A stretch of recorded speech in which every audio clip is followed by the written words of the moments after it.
Function గురించి తెలుసుకోవాలి. దానికన్నా ముందు దీని గురించి తెలుసుకోవాలి. ఎర్త్ కి మన బాడీకి ఉన్న కనెక్షన్ ఏంటి? మన బ్రెయిన్, మన హార్ట్, దీన్ని గూగుల్ చేసి చూడండి. మన బ్రెయిన్, మన heart directly connected to earth magnetism. భూమి నుంచి రిలీజ్ అయ్యే మ్యాగ్నెటిక్ ఫ్రీక్వెన్సీని మన బాడీ అబ్జర్వ్ చేస్తుంది. మన బాడీలో 50 lakh కోర్స్ ఉన్నాయి.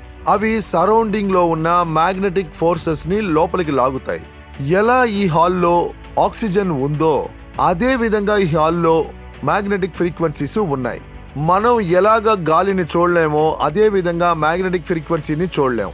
ఎందుకంటే మ్యాగ్నెటిక్ ఫ్రీక్వెన్సీ లైట్ స్పీడ్ కన్నా కోట్లాది రెట్లు ఎక్కువైంది. Light speed 3 lakh km/s.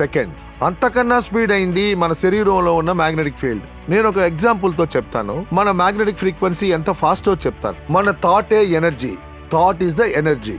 అంటే ఈ రూమ్ బిల్డప్ అయిందంటే అది ఒకరి థాట్ లోకి వచ్చింది. ఆ తర్వాతే ఆర్కిటెక్ట్ రూపంలో వచ్చింది. సో థాట్ ఒక ఎనర్జీ. సో మీకు మ్యాగ్నెటిక్ లైట్ ఎనర్జీని చెప్తాను. సూర్య కిరణాలు భూమి మీద రావడానికి, అంటే సూర్యుడు భూమికి 15 కోట్ల కిలోమీటర్ల దూరంలో ఉంది. దాని కిరణాలు భూమి మీదకి రావడానికి 500 seconds పడతాయి. కానీ మీ బ్రెయిన్ కి సూర్యుడు గురించి ఆలోచించడానికి ఎన్ని సెకండ్స్ పడతాయి? ఫ్రాక్షన్ ఆఫ్ సెకండ్, 1 సెకండ్ కన్నా తక్కువ. అయితే ఆలోచించండి ఈ థాట్ ఎంత ఫాస్ట్ అయిందో. తర్వాత మన బ్రెయిన్, మన థాట్ మ్యాగ్నెటిక్ ఫ్రీక్వెన్సీతో డైరెక్ట్ గా కనెక్ట్ అయి ఉంది. ఎందుకంటే మన భూమి north pole, south pole frequencies ని రిలీజ్ చేస్తుంది. దాన్ని మన బాడీ స్పాంజ్ లాగా లాక్కుంటుంది. స్పాంజ్ ని నీళ్ళల్లో వేస్తే ఆ నీళ్ళని ఎలా లాక్కుంటుందో అదే విధంగా మన బాడీ సరౌండింగ్ లో ఉన్న మ్యాగ్నెటిక్ ఎనర్జీని లాక్కుంటుంది. అది అలాగే బొడ్డు ద్వారా మొత్తం బాడీలోకి, బ్లడ్ వెసల్స్ ద్వారా లైట్ స్పీడ్ లో ఫుల్ బాడీకి ఆ మ్యాగ్నెటిక్ ఎనర్జీ వెళ్ళిపోతుంది.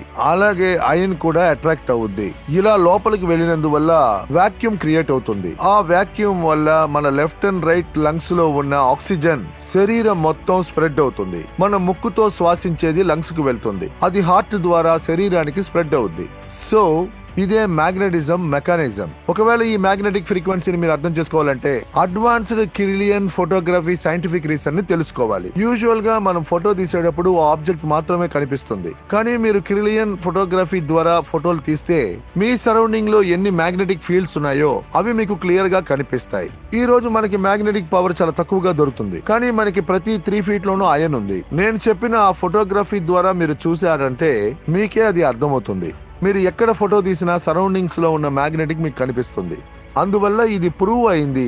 మన చుట్టూ మ్యాగ్నెటిక్ ఫ్రీక్వెన్సీస్ అన్ని చోట్ల ఉన్నాయి. తర్వాత దాని ఎక్స్పర్ట్, క్రిలియన్ ఫోటోగ్రఫీ ఎక్స్పర్ట్ దీని గురించి మీకు డీటెయిల్ గా ఎక్స్ప్లెయిన్ చేస్తారు. What is the magnetic frequency? My name is Chetan. నేను ఒక బయోవిల్ స్పెషలిస్ట్. బయోవిల్ కెమెరాని యూజ్ చేస్తున్నాను. గత